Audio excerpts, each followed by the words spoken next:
예수님은요, 사도셨습니다. 원래 사도가 하는 일은요, 교회를 세우는 일이고 영적인 지도자를 세우는 일입니다.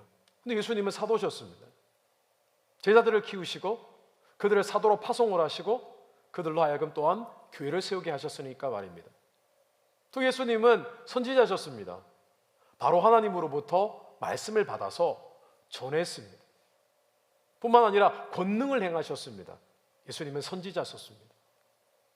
그리고 예수님은 복음을 전하셨습니다. 복음 전하는 자셨습니다. 또 예수님은 예수님의 제자들을 3년 반 동안 지극히 그들을 영적으로 돌봐주셨습니다. 그래서 예수님은 pastor, 목자, 목사셨습니다. 뿐만 아니라 예수님은 회당에서 율법을 가르치셨습니다. 그래서 예수님은 교사셨습니다. 자, 그런데 우리는 이 예수님의 사역 3가지를 5가지로 세분화한 성경 말씀을 이렇게 묵상해 보면은 이곳에서 희망적인 메시지, 소식을 발견하게 됩니다. 그게 뭐냐면요, 바로 주님이 하신 사역을 우리도 감당할 수 있다라는 사실입니다. 아니, 사도, 선지자, 복음 전하는 자, 교사는 조금 전문성이 필요한 것 같습니다. 하나님께서 어떤 특별한 은사를 주셔야만 할 것 같습니다. 그런데요, 이 목사라는 직분적 은사는 조금 내용이 다릅니다. 목사는 pastoring, 마치 목동이 양을 돌보듯이 영혼을 돌보는 사역입니다. 영혼에게 관심을 가지고 그를 물심양면으로 돕는 것입니다. 물론 말씀으로 도울 수도 있죠.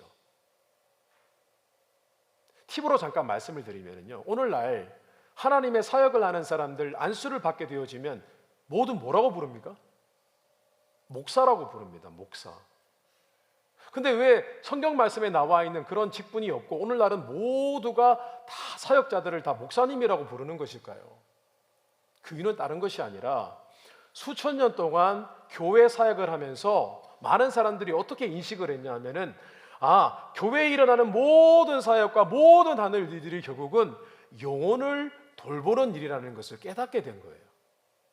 그러다 보니까 이 직분적인 은사 중에서 정말 기초적이고 중요한 은사는 뭐죠? 목사인 거예요. 목자로서 영혼을 돌보는 일이었던 것입니다. 그래서 오늘날 이 직분적인 은사가 오늘에는 하나의 모든 사역자를 통칭하는 그런 이름이 된 것입니다. 성도 여러분, 목회는요, 이 목사직이라는 것은, 이 목회라는 것은요, 사실 어느 곳에도 필요한 것입니다. 교회 안에서도 필요하고요, 교회 밖에서도 필요하고요. 그리고 일은 예수 그리스도를 믿는 사람이라면, 적어도 하나님의 사랑을 품고 또 영혼을 사랑하는 사람은 누구든 할 수 있는 일들입니다. 왜냐하면 우리는 이미 영혼을 돌보아 보았기 때문입니다. 다 자녀가 있잖아요. 돌봄을 할 수가 있습니다. 우리는 돌볼 수 있는 능력을 가지고 있습니다. 이미 하나님께서 그것을 주셨고 뿐만 아니라 우리는 그 일을 해내고 있는 것입니다. 그래서 저는 감사님 교회에 우리 감사방 목자님들, 우리 성도님들을 이렇게 작게는 10명, 크게는 20명 이상을 이렇게 영적으로 돌보시고 권면하는 분들, 목자님들을 저의 동역자로 알고 있습니다. 같이 우리가 pastoring, 돌봄을 하기 때문입니다. 이것은 사실입니다. 그런데 일들은 우리 모두가 할 수 있는 일입니다. 우리가 하나님의 일을 할 수 있구나. 자, 그런데 성경에는요, 더 희망적인 소식을 전하고 있습니다. 정말 우리가 하나님의 일을 할 수 있다는 것을 보여주는 말씀들이 있습니다. 고린도전서 12장 6절에서 11절입니다. 또 사역은 여러 가지나 모든 것을 모든 사람 가운데서 이루시는 하나님은 같으니 각 사람에게 성령을 나타내심은 유익하게 하려 하심이라. 어떤 사람에게는 성령으로 말미암아 지혜의 말씀을, 어떤 사람에게는 같은 성령을 따라 지식의 말씀을, 다른 사람에게는 같은 성령으로 믿음을, 어떤 사람에게는 한 성령으로 병 고치는 은사를, 어떤 사람에게는 능력 행함을, 어떤 사람에게는 예언함을, 어떤 사람에게는 영들 분별함을, 다른 사람에게는 각 방언 말함을, 어떤 사람에게는 방언들 통역함을 주시나니 이 모든 일은 같은 한 성령이 행하사 그의 뜻대로 각 사람에게 나누어 주시는 것이니라. 로마서 12장 6절 8절 말씀도 있습니다. 우리에게 주신 은혜대로 받은 은사가 각각 다르니 혹 예언이면 믿음의 분수대로, 혹 섬기는 일이면 섬기는 일로, 혹 가르치는 자면 가르치는 일로, 혹 위로하는 자면 위로하는 일로. 점점 목회적인 내용이 나오죠. 구제하는 자는 성실함으로, 마찬가지입니다. 다스리는 자는 부지런함으로, 긍휼을 베푸는 자는 즐거움으로 할 것이니라.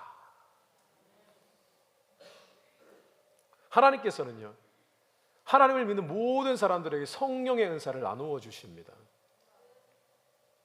그런데 은사만 주시나요? 하나님은 우리의 재능과 우리의 성품까지도 사용하고 계십니다. 왜 그러실까요? 우리에게 하나님 나라의 일을 맡기신 것입니다. 하나님은 이 일들을 통하여 우리에게 은사를 나누어 주신 것을 생각할 때 우리가 깨닫게 되어지는 것이 있습니다. 무엇이냐면은 하나님 나라의 일은 너무나 다양하다는 것입니다. 근데 궁극적으로는 영혼을 돌보는 것입니다. 그런데 감사한 것은 그 일들을 우리도 다 감당할 수가 있다라는 것입니다. 그런데 하나님께서 우리가 감당하기를 또한 원하신다는 사실을 우리는 깨닫게 되어집니다. 누가복음 22장 29절에서 30절에 이런 말씀이 있습니다. 같이 한번 읽어보겠습니다. 내 아버지께서 나라를 내게 맡기신 것 같이 나도 너희에게 맡겨 너희로 내 나라에 있어 내 상에서 먹고 마시며 또는 보좌에 앉아 이스라엘 12지파를 다스리게 하려 하노라. 예수님께서 굉장히 의미심장한 말씀을 하셨습니다. 뭐라고 말씀하셨냐면은 하나님 아버지께서 내게 하나님 나라의 일을 맡기셨다고 했어요. 그런데 이제 내가 하나님 아버지로부터 맡게 된 이 일을 너희 제자들에게 이제 맡기려 한다라는 것입니다. 별로 안 놀라시네요. 자, 주님께서 하나님 아버지로부터 중요한 일을 떠맡았다는 건데 그 일을 누구에게요? 다시 하나님을 믿는 제자들에게 맡기셨다고 했습니다. 맡기셨다라는 표현이 중요합니다. 이 맡기셨다라고 번역된 헬라어 성경 원어는 디아티세마이라는 단어입니다. 근데 이 단어는요, 영어로 표현을 하면은 appoint, 지명하다라는 뜻이 있습니다.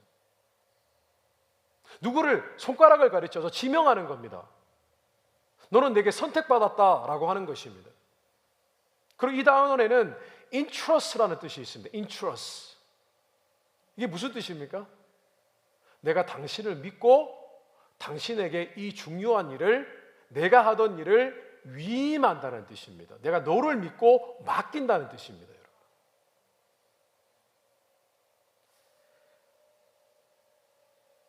성도 여러분, 주님께서 하나님 아버지로부터 맡겨진 일들을 우리에게 맡기셨다는 사실, 우리같이 부족한 사람들에게 은사까지 주시면서 맡기셨다는 사실은 놀라운 일입니다.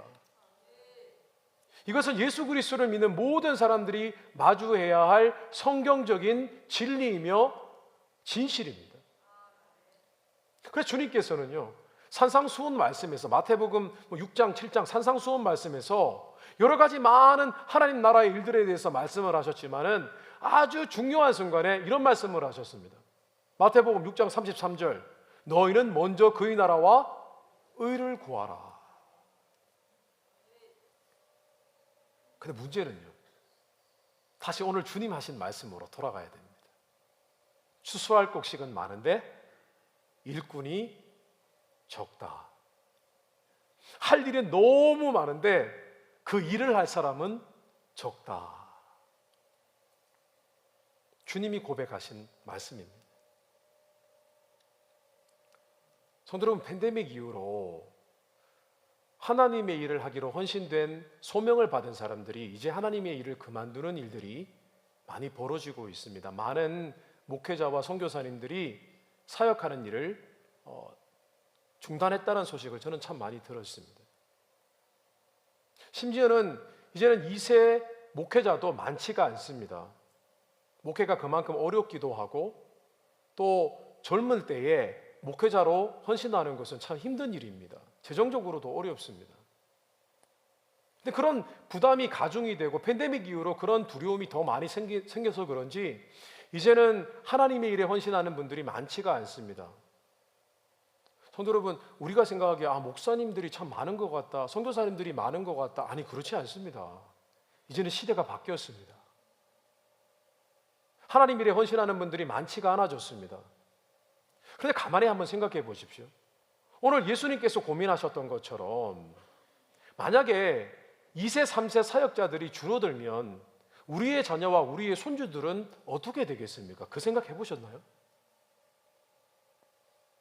우리 자녀들의 영적인 문제는 누가 기도하고 누가 그들에게 가르치고 누가 그리스도의 오중사역을 감당할 수가 있겠습니까?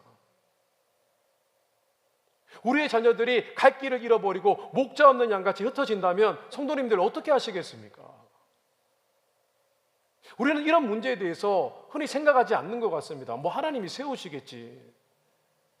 맞습니다. 하나님이 그 일을 하실 것입니다. 그러나 그럼에도 불구하고 주님은 오늘 이렇게 말씀하셨습니다. 주인에게 일꾼을 더 보내달라고 기도하라고 하셨습니다. 하나님의 일꾼이 세워지는 것이 누구의 일이라고요? 하나님의 일이지만 또한 우리의 일임을 말씀해 주고 계시는 것입니다. 성도 여러분, 기도하셔야 됩니다. 사역자들을 위해서 기도하셔야 됩니다. 하나님, 하나님의 일꾼을 세워 주옵소서라고 기도하셔야 됩니다. 사역자들을 위해서 기도하셔야 됩니다. 이것이 우리의 기도 제목 가운데 하나가 되어야 합니다. 그런데 오늘날 팬데믹 이후로 교회 안에서도 하나님을 섬기는 그런 일손이 부족하게 되었습니다. 저는 그런 얘기를 들은 적이 있습니다.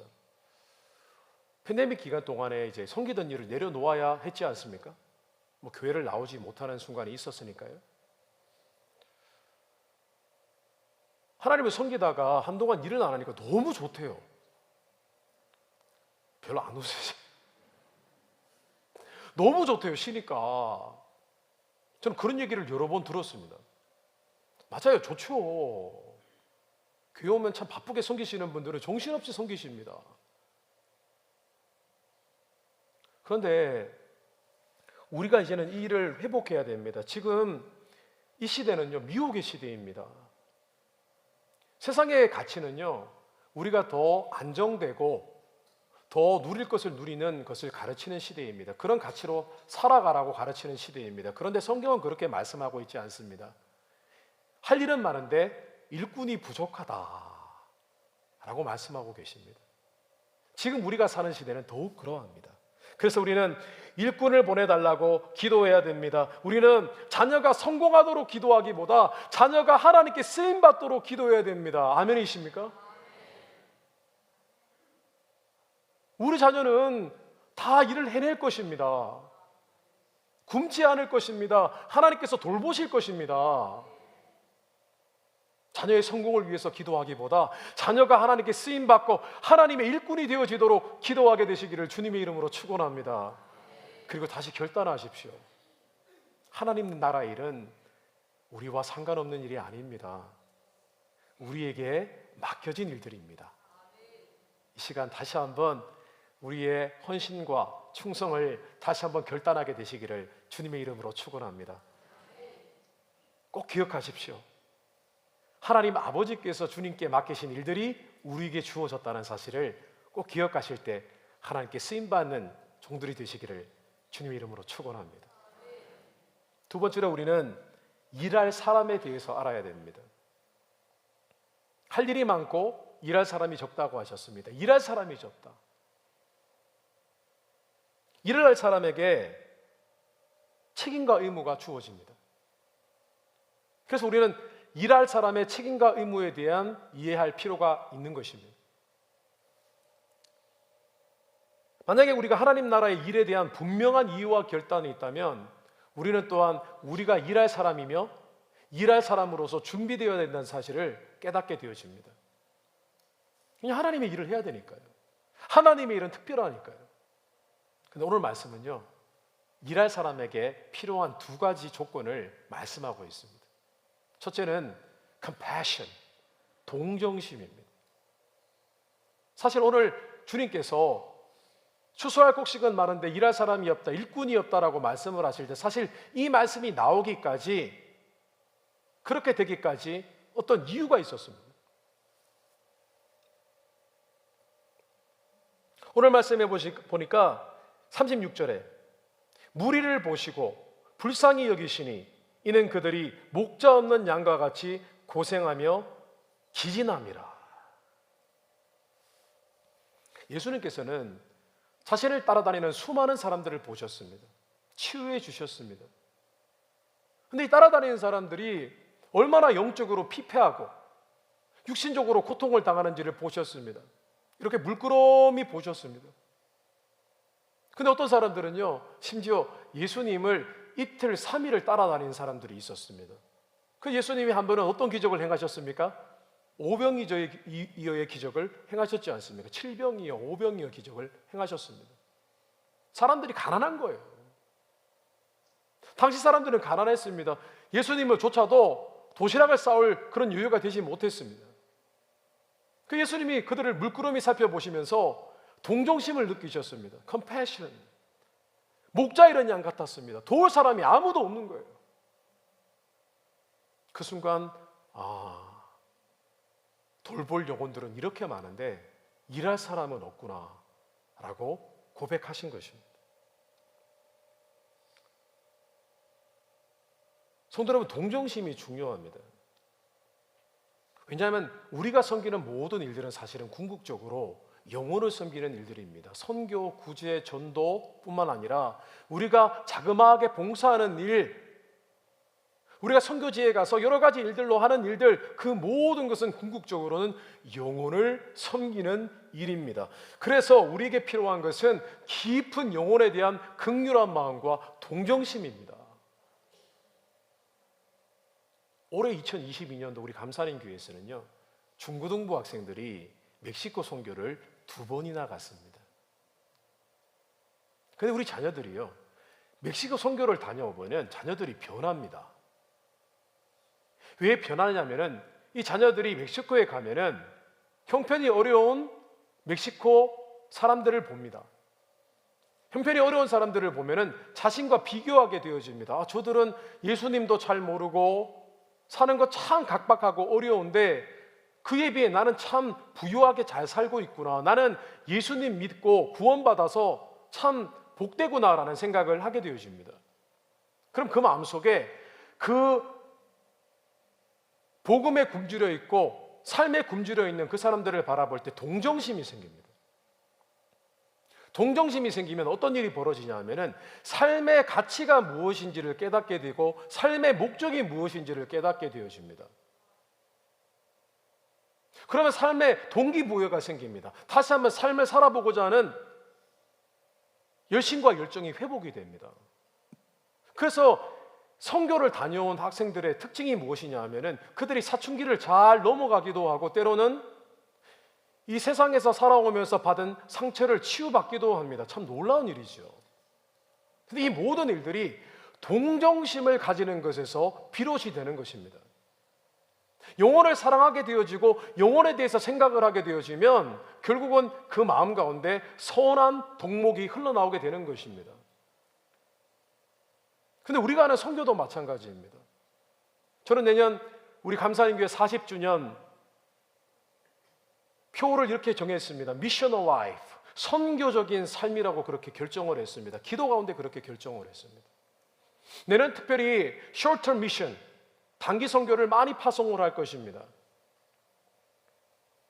멕시코도 가고 아프리카도 가고 여러 곳을 방문하며 선교할 것입니다. 그런데 제가 한 가지를 권면드리고 싶습니다. 성도 여러분, 혹시 신앙생활하다가 열심과 열정을 잃어버리셨습니까? 아니면 하나님을 섬기던 일, 예전에는 막 열정적으로 섬겼는데 지금은 조금 부족한 것 같습니까?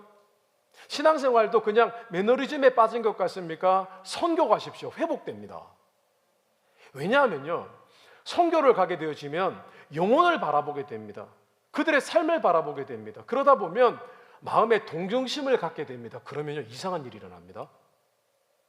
내 마음 가운데 인생에 대한 열심과 열정, 하나님을 향한 열심이 회복되는 거예요.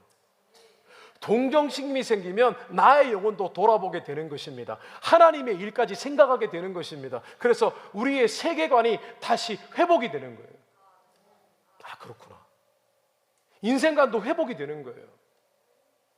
성도 여러분, 가까운 멕시코라도 다녀오시기 바랍니다. 나의 삶에 집중하다 보면은 나의 삶만 바라보게 됩니다. 그런데 다른 이의 삶을 바라보면요, 그때에 우리 안에 변화가 일어납니다. 회복이 일어나는 것입니다.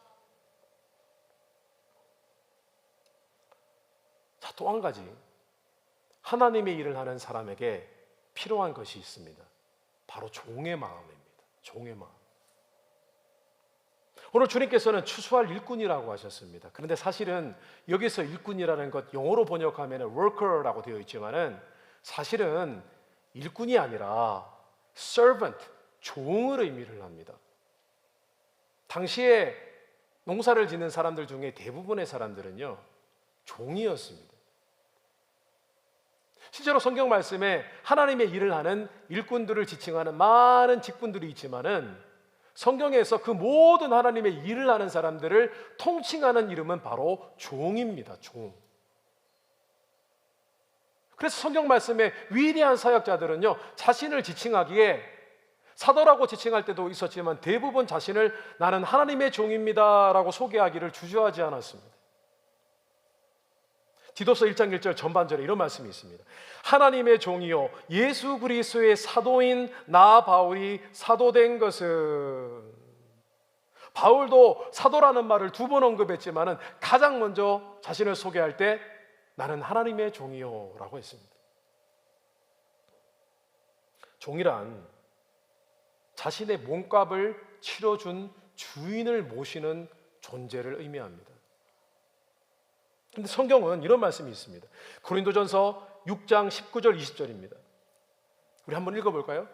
너희 몸은 너희가 하나님께로부터 받은 바 너희 가운데 계신 성령의 전인 줄을 알지 못하느냐? 너희는 너희 자신의 것이 아니라 값으로 산 것이 되었으니 그런즉 너희 몸으로 하나님께 영광을 돌리라. 아멘. 너무나 단순한 논리입니다. 하나님께서요, 마귀의 소유였던 우리를 예수 그리스도의 피값으로 사셨다고 했습니다. 값을 주고 사셨다면 우리의 주인은 누구십니까? 하나님이십니다. 우리는 누구의 종이죠? 하나님의 종이 된 것입니다. 근데 하나님은요, 우리가 종인데 자녀라고 하셨어요. 그러면 종이 아닌 게 아니라 하나님께서 우리의 위치를 격상시켜 주시되, 그러나 그럼에도 불구하고 우리는 하나님의 종으로서의 정체성을 지켜나가야 되는 겁니다. 만약에 우리가 하나님의 종이라면, 이 마음을 우리가 알고 이 마음을 품고 있다면 우리는 하나님 나라의 일로 섬기는 일을 꺼려하거나 어려워할 수가 없습니다. 부담스러워하거나 또는 후회하거나 억울해할 필요가 없습니다. 아유, 내가 이런 대접 받으려고 내가 이렇게 섬기나? 라고 감히 말할 수 없습니다. 공로의식도 같지 않습니다. 심지어 칭찬도 부러워합니다. 성도 여러분, 칭찬받는 일을 조심하십시오. 칭찬하면은 손살을 치십시오. 아닙니다. 칭찬받고 여기서 상급 받으면 천국에서 상급이 없을 수도 있습니다. 성경은 분명히 그렇게 말씀하고 계십니다. 결코 칭찬이 좋은 게 아닙니다. 어떤 면에 있어서는. 다른 일을 권면하고 격려하는 건 필요하지만 노골적인 칭찬은 그렇게 우리의 영적인 삶에 유익하지 않습니다. 누가복음 17장 7절에서 10절에 현대의 성경 번역에 이런 말씀이 있습니다. 우리 같이 한번 읽어보겠습니다. 너희 중 어떤 사람에게 밭갈이나 양치는 일을 맡은 종이 있다고 하자. 그가 밭에서 돌아오면 어서 이리 와서 앉아 먹어라 할 주인이 있겠느냐? 오히려 그에게 너는 내 저녁부터 준비하고 내가 먹고 마시는 동안 시중 들다가 내 식사가 끝난 다음에 내가 먹고 마셔라 하지 않겠느냐? 시키는 대로 했다고 해서 주인이 그 종에게 고맙다고 하겠느냐? 이와 같이 너희도 명령받은 것을 다 수행하고 나서 우리는 아무 쓸모없는 종입니다. 그저 해야 할 일을 했을 뿐입니다 하고 말하라. 아무 쓸모없는 종이라고 고백하라고 주님께서 말씀을 하셨습니다. 개역개정 성경에는요, 무익한 종이라고 말하고 기록하고 있습니다. 영어로는 unworthy servants. 우리가 가만히 생각해 보아야 됩니다. 왜 우리가 하나님을 섬기는 그 모든 여러 가지 일들이 어긋나고 있고 매너리즘에 빠지는지, 그 이유는 다른 이유가 아닙니다. 우리가 우리 마음에 영혼을 사랑하는 동정심과 우리가 하나님의 종이고 아무리 하나님의 일을 많이 했다 하더라도, 우리의 몸까지 다 내어준다 하더라도 우리는 무익한 종이라는 사실을 잊어버렸기 때문입니다.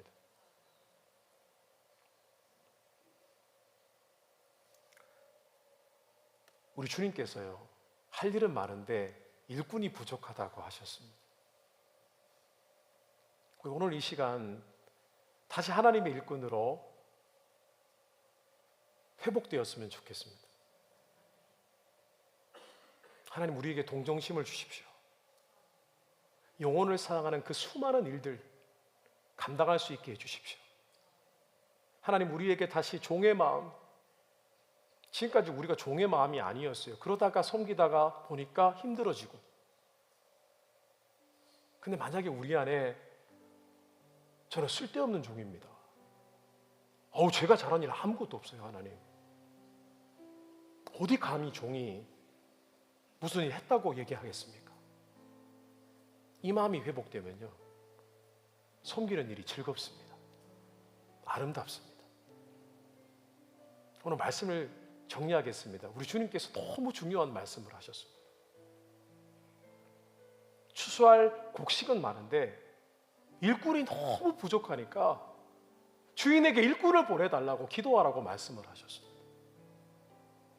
오늘 다시 한번 2022년도를 마무리하면서 2023년도에는 하나님께서 우리를 사용하셨으면 좋겠습니다. 오늘 이 시간 하나님 나라의 일을 다시 한번 기억하고, 이 일이 하나님 아버지께서 주님께 맡기셨다가 다시 우리에게 맡기신 일이구나. 우리가 하나님의 일을 할 사람으로, 종으로 준비되어야 되겠구나. 오늘 이 말씀을 붙잡을 때 오늘 마태복음 10장 1절에서 3절 말씀에 기록된 것처럼 하나님의 일꾼으로 그 이름이 기록되는 영광스러운 삶을 살게 되시기를 주님의 이름으로 축복합니다.